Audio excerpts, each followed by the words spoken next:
सभी को नमस्कार। आज हम डिटेल में डिस्कशन करने वाले हैं क्वार्टरली रिजल्ट। तो रिजल्ट्स देखने का मैं आपको सीक्वेंस बताता हूँ। पहले तो 15 ऑफ जुलाई 2024 के रिजल्ट्स देखेंगे। उसके बाद 16 ऑफ जुलाई यानी आज के हम रिजल्ट्स देखने वाले हैं।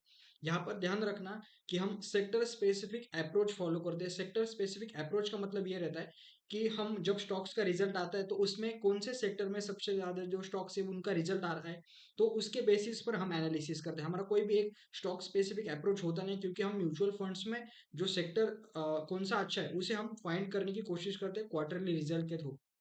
अभी आपके मन में बहुत सारे सवाल हो गए कि क्यों क्वार्टरली रिजल्ट्स एनालाइज करना है। मैं एक सिंपल एनालिसिस देता हूं आपको। अगर आपके सेक्टर स्पेसिफिक अप्रोच अगर अच्छा है, तो जहां पर आपको 20% रिटर्न मिलना था वही आप प्रॉपर सेक्टर पिक करके वहां पर आप 30 40 50% तक रिटर्न जनरेट कर सकते हो। ये बहुत इंपॉर्टेंट चीज है, तो वीडियो में लास्ट तक बने रहना। सबसे एक छोटी सी रिक्वेस्ट है कि चैनल को प्लीज सब्सक्राइब करना। चैनल में अभी 50 55 सब्सक्राइबर्स है, उसे प्लीज 100 तक लेके जाना। ये छोटी सी रिक्वेस्ट, ठीक है। तो इमीडिएटली शुरू करते हैं और सभी डिटेल में देखना, चैनल को सब्सक्राइब करना, क्योंकि हम हर रोज क्वार्टरली रिजल्ट्स आपके लिए प्रेजेंट करते हैं। तो पहले सबसे पहले 15 ऑफ जुलाई यानी कल का हम डाटा देखने वाले। कल जो रिजल्ट्स है उनका हम रिजल्ट्स एनालाइज करने वाले। तो पहला रिजल्ट आया, ये है जियो फाइनेंशियल का।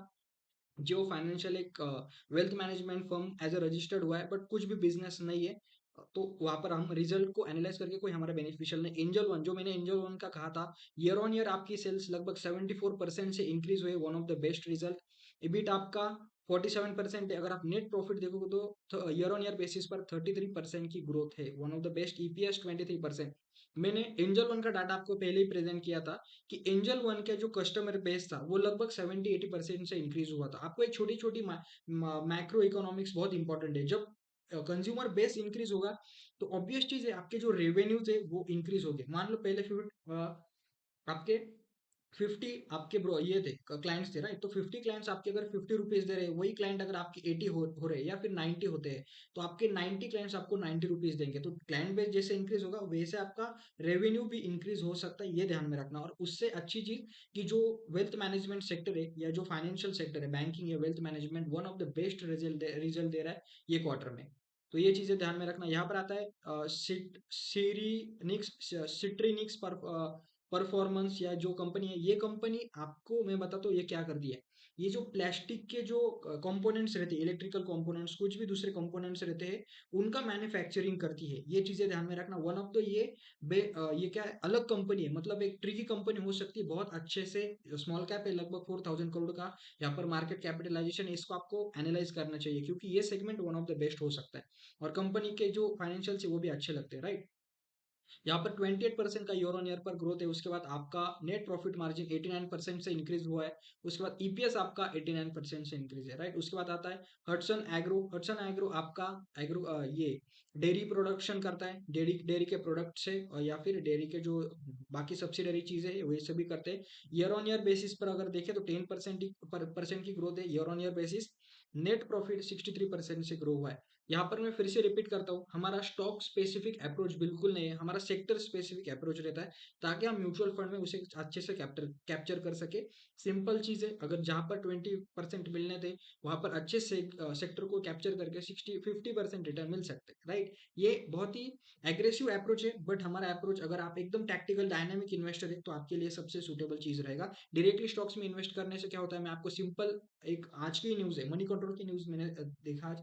मनी कंट्रोल के न्यूज में 22 बिलियन वैल्यूएशन वाली जो बायजूस कंपनी है, आज उसने बैंक्रप्सी के लिए फाइल किया है। तो सोचना कितने वॉलेटाइल हो सकते हैं स्टॉक्स। बट अगर आपके पास बैलेंस पोर्टफोलियो है, डाइवर्सिफाइड पोर्टफोलियो है, तो आपके लिए बहुत अच्छे से एक वेल मेंटेन पोर्टफोलियो होता है, ठीक है। ये ध्यान में रखना। इसके बाद आता है ये Den network. Den network Reliance की कंपनी है। ये कंपनी आपको जो नेटवर्क है, यानी आपके जो टीवी चैनल्स है या फिर ओटीटी है, उसका ये काम करते हैं, ठीक है। तो यहाँ पर आपकी जो सेल्स है 75% की रिलायंस की ओनरशिप है ये कंपनी में। सेल्स अगर देखें तो ईयर ऑन ईयर बेसिस पर 9% के डिक्रीज है। अगर आप नेट प्रॉफिट देखोगे तो 2% का इंक्रीज है। ईपीएस 7%, कुछ अच्छे कंसिडर करने वाली चीज है नहीं। उदयपुर सीमेंट अगर आप देखोगे तो सेल्स 32% से इंक्रीज हुई है, बट अगर आप नेट प्रॉफिट देखोगे तो 344% से डिक्रीज है। मतलब आपका डिप्रिसिएशन बढ़ा होगा, इंटरेस्ट कॉस्ट है वो आपका बढ़ा होगा, या फिर जो मतलब आपका ऑपरेटिंग प्रॉफिट मार्जिन है वो कम हुआ होगा। आपको ये चीजें भी ध्यान में रखना चाहिए। रज्जो इंजीनियर से मैन्युफैक्चरिंग कंपनी है। 63% से ग्रो हुई है। उसके बाद आपका net profit 117%, one of the best. Manufacturing sector को ध्यान में रखना, ये चीज ध्यान में रखिए। ठीक है, ईपीएस आपका 118% से ग्रो हुआ है। यहाँ पर आपका आता है H D F C AMC, मैंने कहा था wealth management sector one of the best sector रहेगा ये क्वार्टर में। और रिजल्ट्स अगर आप देखोगे, हम आपके लिए हर रोज रिजल्ट ट्रैक करते हैं, तो चैनल को सब्सक्राइब करना, कोई भी लेटेस्ट अपडेट मिस मत करना, राइट। सेल्स 35% से ईयर ऑन ईयर बेसिस पर ग्रो हुआ है। Net profit 26%, EPS 26%।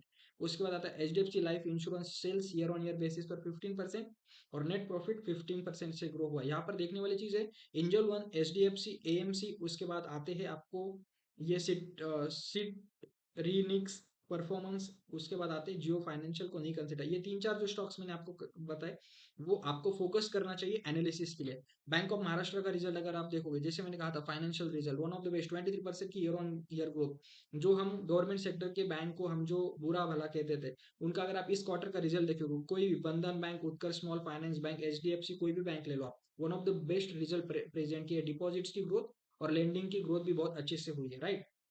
तो net profit year on year basis पर 47%। ये चीजें आपको स्टॉक के प्राइसेस में इमीडिएटली रिफ्लेक्ट होता है जब आपके प्रॉपर, जो मैं हमेशा कहता हूँ कि डाटा कैनॉट लाए, ठीक है, नंबर्स कैनॉट लाए। अगर आपके नंबर्स अच्छे, सच में जो एनालिस्ट है वो प्रॉपर, जो फंड मैनेजर है वो एनालाइज करते हैं, और अगर उनको एनालिसिस अच्छी लगती है या फिर जो डाटा प्रेजेंट किया है वो अच्छा है, ऑब्वियस चीज, तो वो स्टॉक में रिफ्लेक्ट होगा, बाइंग शुरू होती है वहां पर। जो बड़े बड़े इंस्टीट्यूशन है वो बाइंग करते हैं, राइट।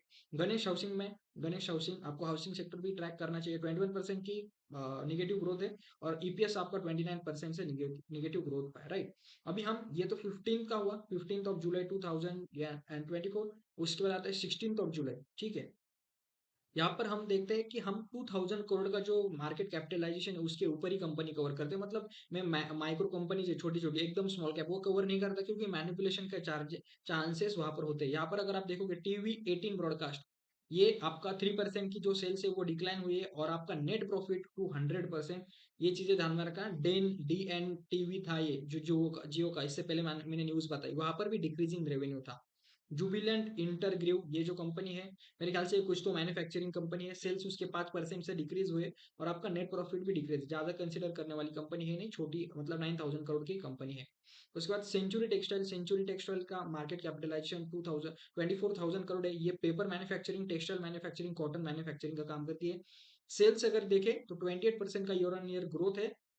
बट अगर आप नेट प्रॉफिट देखते हो तो नेट प्रॉफिट आपका 72% से डिक्रीज हुआ है। मतलब कंपनी में कुछ तो गड़बड़ी चल रही है, या फिर जो फाइनेंशियल से फाइनेंशियल नंबर अच्छे नहीं है, right. Himadri special, Himadri special एक केमिकल कंपनी है।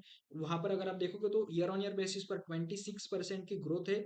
अगर आप नेट प्रॉफिट देखोगे ईयर ऑन ईयर बेसिस पर, तो 42% का ग्रोथ हुआ है। अभी ईयर ऑन ईयर बेसिस मतलब का यहाँ पर आपको दिख रहा होगा कि हम कंपेयर करते हैं, ये जून क्वार्टर का रिजल्ट है, तो पिछले जून क्वार्टर के कंपैरिजन में हम आपके सेल्स कंपेयर करते हैं। जो 951 है वो उसके कंपैरिजन में 1200 आपका 26% की ग्रोथ है। ये चीजें आपको कंसीडर करना चाहिए, राइट।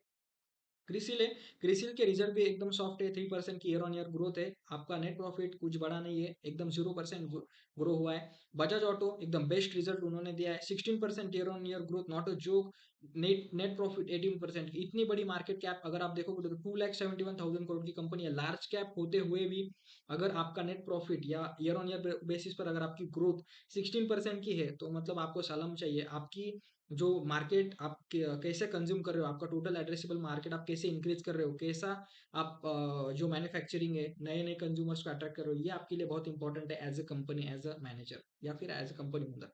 तो बजाज ऑटो का result one of the best है। डीबी कॉर्प, डीबी कॉर्प आपका क्या है, ये बहुत इंटरेस्टिंग है, आपको मालूम नहीं होगा। डीबी कॉर्प कॉर्प आपकी दैनिक भास्कर, दैनिक मराठी, दैनिक गुजरात, ये जो कंपनी है, न्यूज़पेपर आती है या फिर जो टीवी का नेटवर्क है, ये डीबी कॉर्प का है। अगर आप ईयर ऑन ईयर बेसिस पर सेल्स देखोगे तो 6% इंक्रीज है।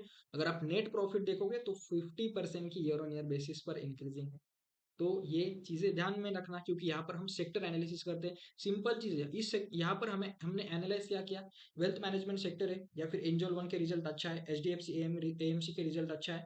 पिछले दिनों में मैंने आपका बैंक ऑफ महाराष्ट्र का आज का रिजल्ट अच्छा है। तो ये चार पांच चीजों से हमें क्या पता चलता है कि वेल्थ मैनेजमेंट सेक्टर अच्छा है। अगर आप यहाँ पर जो मैन्युफैक्चरिंग का सेक्टर देखोगे, तो मैन्युफैक्चरिंग सेक्टर में भी बूस्ट मिला है। आपका भंसाली इंजीनियरिंग था, या फिर और तो कोई, कल या परसों कोई एक न्यूज थी, राइट, न्यूज नहीं, रिजल्ट था, वो मैन्युफैक्चरिंग अच्छी थी। आज का जो हमने देखा वो भी अच्छा था। तो यहाँ पर आपको सेक्टर का एनालिसिस डेवलप करने में हेल्प होता है। अभी हम देखेंगे अपकमिंग रिजल्ट। अपकमिंग यानी 16 के तो हमने लगभग देख लिए।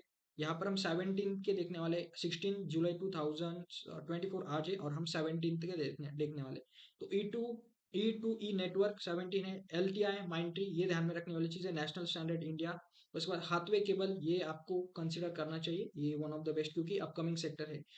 इलिकॉन इंजीनियरिंग कंपनी, एशियन पेंट, ये आपका जो आपके लार्ज कैप स्टॉक्स है उनको तो आपको 100% देखना चाहिए। जो छोटे मोटे स्टॉक्स है उनको इग्नोर किया तो भी चलेगा। एशियन पेंट है, आपको एशियन पेंट का 100% देखना चाहिए। गोपाल स्नैक अभी रिसेंटली मेरे ख्याल से 1 साल पहले उसका IPO हुआ है, 1 साल या 6 महीने पहले, तो ये आपको देखना चाहिए। टाटा टेक्नोलॉजीज ये आपको जरूर कंसिडर करना चाहिए। टाटा टेक्नोलॉजीज का मतलब Gopal snack Tata technology 18th का है, हम 18 का भी देखते हैं, राइट। आपका JSW infrastructure, DB Abhushan limited, Sterling and Wilson renewable energy, ये स्टॉक फोकस में रहेगा। पॉलीकैब इंडिया वायर्स की कंपनी है, ये भी फोकस में रहेगी क्योंकि अगर आपका इलेक्ट्रिकल सेगमेंट इंक्रीज होता है तो पॉलीकैब इंडिया है या फिर जो आपकी किया इंडस्ट्रीज है उनका बहुत बड़ा इसमें योगदान होता है। तो आपको यहाँ तक अगर वीडियो देखा होगा, एनालिसिस अगर अच्छा लगा होगा तो चैनल को 100% सब्सक्राइब करना। मैंने कहा कि 52 सब्सक्राइबर से प्लीज 100 तक लेके जाना, ठीक है। वीडियो देखने के लिए थैंक यू वेरी मच।